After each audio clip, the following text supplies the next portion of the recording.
A very good evening to everyone. I'm Dr. Sakshi Bakshi, MD Ayurveda. Namaste. I'm Dr. Naveed Khan, MD Kaya Chikitsa, working in Ishan Ayurvedic Hospital. नमस्कार, doctor Anoop Mishra, MD Ayurveda, Ishan Ayurvedic hospital. तो आज का जो हमारा webinar है वो एक information session है और आज का हमारा टॉपिक है कोविड-19 की जो सेकेंड वेव है उसमें क्या न्यू चैलेंजेस है, क्या न्यू सिम्टम्स हैं, क्या उसके प्रोटोकॉल्स होने चाहिए, क्या हमें डाइट फॉलो करनी है। तो रिगार्डिंग दैट हम जानेंगे डॉक्टर नावीद से कि उसके साइन सिम्टम्स क्या है जो न्यूली अभी डायग्नोस्ड हुए हैं। जी, कोविड-19 की अगर हम बात करें तो अलग अलग लोगों में ये अलग तरीके से असर दिखा रहा है। कोविड-19 के सिम्टम्स की अगर हम बात करें, जो इसके लक्षण हैं, कई लोगों में से देखा गया है कि इसके सिम्टम्स दिखते ही नहीं है, जिसे हम एसिम्प्टोमेटिक कहते हैं, मतलब कि उन्हें कोई लक्षण नहीं रहते हैं। दूसरा अगर हम देखें तो सिम्टम्स इतने ज़्यादा बढ़ जाते हैं कि उन्हें हमें हॉस्पिटलाइज करना पड़ता है, अस्पताल में भर्ती करना पड़ता है। अगर हम कंपेयर करें पिछले साल के कोविड वायरस को, जो कोविड-19 था, तो उस कंपैरिजन में जो अभी का है, जो कोविड-19 जिसे हम 2.0 भी कह सकते हैं, तो ये थोड़ा ज़्यादा कॉम्प्लिकेटेड है। पिछले साल जो हमारे की सिम्टम्स थे वो थे फीवर, कफ एंड ब्रेथलेसनेस, यानी बुखार आना, ड्राई खांसी आना एंड सांस लेने में तकलीफ होना। एंड लेटर ऑन देन फिर हमें loss of smell and loss of taste ये भी देखने के लिए मिला था। बट अगर तब से हम अभी का कंपैरिजन करें तो ये वायरस थोड़ा सा कॉम्प्लिकेटेड है। रीजन बीइंग कि अगर आप इसके स्ट्रक्चर को भी देखें तो इसमें ऐसी आपको स्पाइक्स दिखती है। ये spikes as a binding work करती है, जो प्रोटीन से बाइंड करती है। अब इसी स्पाइक्स में जो है म्यूटेशन हो चुका है, स्पाइक बाइंडिंग म्यूटेशन, एंड ये म्यूटेशन होने की वजह से अब ये ऑल ओवर बॉडी में जो है अलग अलग सिम्टम्स पैदा कर रही है। इसलिए हमें आजकल जो देखने के लिए मिल रहा है, सबसे पहले सीवियर बॉडी एक एंड देन सोर थ्रोट, ये देखने के लिए मिल रहा है। ऑल्सो हमें डायरिया देखने के लिए मिल रहा है। Another thing that is the conjunctivitis, ठीक है। तो ये इस तरीके से जो हम कहते हैं आंख आना, यानी आंखों में हमें जो रेडनेस रहता है थोड़ा सा एंड देन आंखें पेन करती है, ये देखने के लिए मिलता है। Also rashes on the body, ये एक सिम्टम्स जो है जो अभी देखने के लिए मिल रहा है। एंड सुनने की तकलीफ, या तो सुनने उनको कम आ रहा है या उनको सुनने में थोड़ा सा स्ट्राइव करना पड़ रहा है, तो उनको सुनने नहीं आ रहा है। एक तो ये हाथ पैर में उनको थकान सी लग रही है, हाथ पैर उठाने में तकलीफ हो रही है, रिस्ट्रिक्टिव मूवमेंट्स, ये भी हमें के लिए देखने के लिए मिल रहा है। एंड हेडेक, जो सर में दर्द है, ये भी एक चीज़ें है।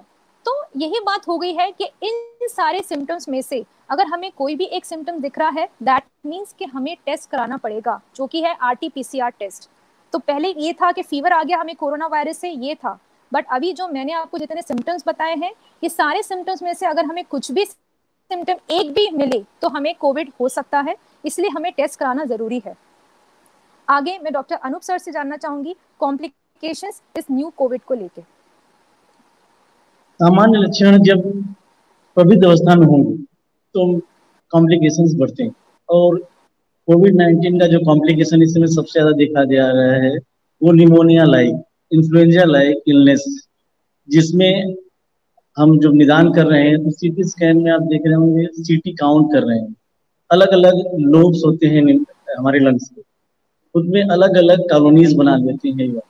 वहाँ पे उन सेल्स में ये एक्सेसिव कहते हैं इन्फेक्शन करते हैं, और वहाँ पे इन्फ्लेमेशन, जिसमें इन्फ्लेमेशन मीडिएटर जिसका नाम है साइटोकाइन्स, एक साइटोकाइन स्टॉर्म देखने को मिलता है, जिसके कारण से एक इन्फ्लेमेशन व्हील जिसे कहते हैं संक्रमण बढ़ने का एक जरिया मिल जाता है, और इस संक्रमण के कारण से कई अपॉर्चुनिस्टिक इन्फेक्शंस भी होने लगते, जिसके कारण से सांस लेने में तकलीफ होना, फेफड़े में पानी भर जाना और ढेर सारा कफ जम जाना, जिससे कि कंसोलिडेट, जिससे कि एकदम कड़ा हो जाता है, जो कि हमारा जो लंग्स है, फेफड़ा है, वो एकदम स्पंज जैसा होना चाहिए लेकिन एकदम हार्ड जैसा, तो उसे फाइब्रोसिस शुरू हो जाता है। तो आदमी कॉम्प्लिकेट करता है, जो पर्सन कॉम्प्लिकेट करता है, इसलिए सर्वाइवल रेट घटने लगता है। और ये 1 से 2% केस में ही ज्यादा ऐसा होता है जो सीवियरली इल होते हैं, और इसके लिए प्री रिस्क फैक्टर्स भी हैं।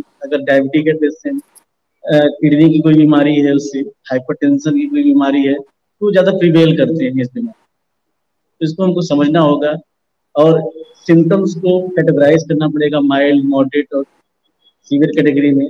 और जो मार्कर्स हैं, केवल आरटीपीसीआर करा लिया, पॉजिटिव हो गया, ठीक है, लेकिन हमें असेसमेंट करना होगा किसके माध्यम से, एचआरसीटी, सीटी स्कैन के माध्यम से, डी डायमंड टेस्ट जो कि हमारा इंटरनल क्लॉटिंग को दिखाता है, कोई थ्रोम्बस तो नहीं बन रहा है, क्योंकि साइटोकाइनिन्स क्या करेंगे, हमारे क्लॉटिंग फैक्टर्स को डिस्टर्ब कर, जिसके कारण से सेल की फंक्शनिंग गिरती है, कोशिकाओं का काम गिरता है और ऑक्सीजन कैरिंग कैपेसिटी, हमारे जो छोटे छोटे सेल्स एल्वोलाई जिसे कहते हैं लंग्स में, वो काम करना बंद कर देते। तो अल्टीमेटली हम हाइपोक्सिया, जिसे ऑक्सीजन की कमी देखने को मिल रही है, और ऑक्सीजन की कमी जिन जिन ऑर्गन्स में, केवल फेफड़े तक ही सीमित नहीं रहता है, साथ में एडजेसेंट हार्ट है, किडनी है, लीवर है, इवन ब्रेन, यहाँ पे भी हाइपोक्सिया के सिम्टम्स दिखने को मिलते हैं। इन सबको समझना जानना बहुत जरूरी है। इसीलिए मैं चाहूंगा कि क्या ऐसा प्रोफाइलेक्टिक डाइट प्लान हो जो साक्षी मैम बता सके। Please Sakshi ma'am. जी, अब हम बात करेंगे कि डाइट के बारे में, कोविड पॉजिटिव पेशेंट की क्या डाइट होनी चाहिए और कोविड नेगेटिव की क्या डाइट होनी चाहिए। तो मैं स्टार्ट करूंगी लिक्विड और सॉलिड में, दो पार्ट में डिवाइड कर लेते हैं। तो लिक्विड से पहले स्टार्ट करेंगे। पहले लिक्विड में आपको कौन कौन सी चीज का इनटेक करना है फॉर कोविड पॉजिटिव पेशेंट्स। तो कोविड पॉजिटिव पेशेंट को पहले तो देखना है क्या सिम्टम्स आ रहे हैं, उसे फीवर आ रहा है, उसे कफ आ रहा है, ब्रीदिंग में प्रॉब्लम हो रहा है, या जो भी सारे सिम्टम्स बताए मेरी कलीग डॉक्टर नावीद ने, आपको किस किस टाइप के सिम्टम्स आ रहे हैं। तो depends on that. First of all, always आपको हॉट सिप्स ऑफ वाटर ही लेने हैं। कोई भी ठंडी चीज, कोई भी फ्रिज से निकाली हुई चीज, कोई भी फर्मेंटेड चीज, फ्रिज में रखी हुई चीज, या फिर कर्ड का इंटेक, या फिर पिकल का इंटेक, ये सब चीजों का इंटेक आपको नहीं करना है। प्लस आपको कोकोनट वाटर जो है बहुत ज्यादा रिच होता है सोडियम में, पोटेशियम उसमें बहुत अच्छे अमाउंट में पाया जाता है।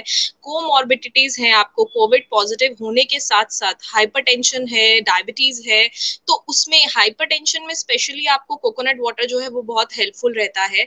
प्लस जो डायबिटिक पेशेंट्स हैं वो भी कोकोनट वाटर का इंटेक कर सकते हैं in less amount. And second thing कि हॉट वाटर पीने से हमारे क्या बेनिफिट्स होते हैं, जो हमारी डाइजेस्टिव फायर है उसमें जो भी विकृति होती है, या डाइजेस्टिव फायर अच्छे से काम नहीं कर रही, भूख ना लगना, this is also one of the symptom, तो ये सारी चीजें इससे करेक्ट हो जाती हैं। प्लस काढ़े का इंटेक हमें करना ही है। काढ़ा जो है उसका अमाउंट कितना होना चाहिए, उसे बनाना कैसे है, तो इस सब पे मैं बात करूंगी। तो काढ़ा जो है वो हमें 1 कप जो काढ़ा है मॉर्निंग में उतना ही लेना है, और अगर कोविड पॉजिटिव है तो आप 2 कप्स लेंगे, और कोविड नेगेटिव है वैसे ही आप इम्यूनो मॉड्यूलेटर के तौर पे ले रहे हैं तो 1 cup is enough for you.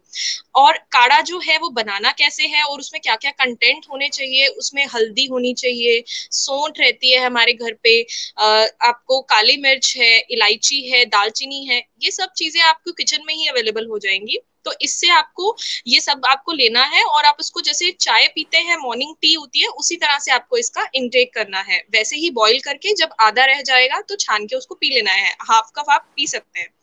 Plus उसके बाद बात करेंगे कि एक और आपको वाटर बनाना है जिसमें आपको दालचीनी पाउडर डालना है, प्लस सौंठ पाउडर डालना है। ये आपको पूरा दिन यही, और इलायची भी ऐड कर सकते हैं, ये आपको पूरा दिन इसी वाटर का इंटेक करना है। अब बात करते हैं डाइट की। डाइट में सबको पता है न्यूट्रिशियस डाइट लेनी है, बैलेंस्ड डाइट लेनी है, विटामिन सी रिच डाइट लेनी है। विटामिन सी रिच डाइट से मतलब है आप आंवला ले सकते हैं, आप टोमेटोज का सूप ले सकते हैं, फ्रेश वेजिटेबल सूप ले सकते हैं। और सेकंड चीज, आपको इनकम्पैटिबल डाइट नहीं लेनी है, यानी ठंडा खाने के बाद तुरंत बाद आपने गर्म खा लिया, या फिर आपने कोई ऐसे कॉम्बिनेशंस खा लिए डाइट में जो कि जैसे हम लोग नॉनवेज खा लिया उसके ऊपर दूध पी लिया, तो ये सारी चीजें जो है इनकम्पैटिबल डाइट जो है वो आपको फॉलो नहीं करनी है। प्लस आपको जो आपकी डाइट होनी चाहिए वो फ्रूट्स से रिच होनी चाहिए, यानी डेली आपको कोई ना कोई सीजनल फ्रूट का इंटेक करना ही है। फ्रूट्स जो है वो बहुत अच्छा सोर्स ऑफ एनर्जी भी होते हैं, प्लस कोविड में आपको बहुत लेथार्जिक फील होता है, तो in that case also it will help a lot.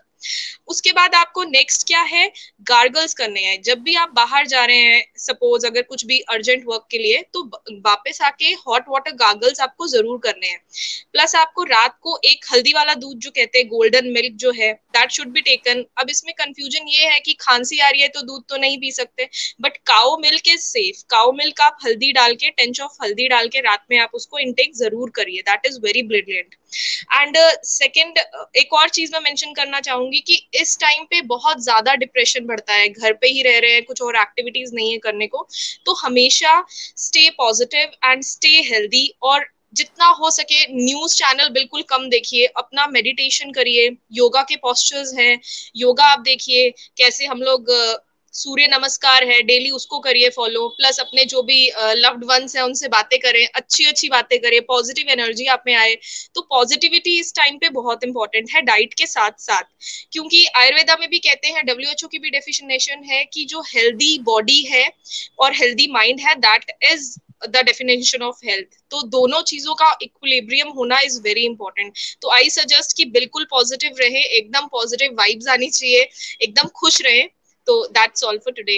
So I request now to Dr. Naved to continue the session.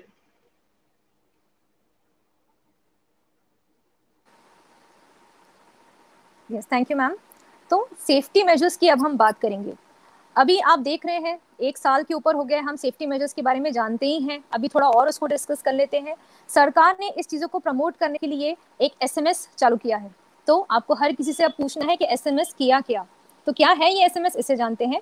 सबसे पहले S जो कि है हमारा सोप और सैनिटाइजर। जितना हो सके हमें अपने हैंड वॉश करना है। आप अगर नहीं इतना उसको कर पा रहे हो तो अलार्म लगाइए कि आपको ये याद रहे, but a hand wash is must.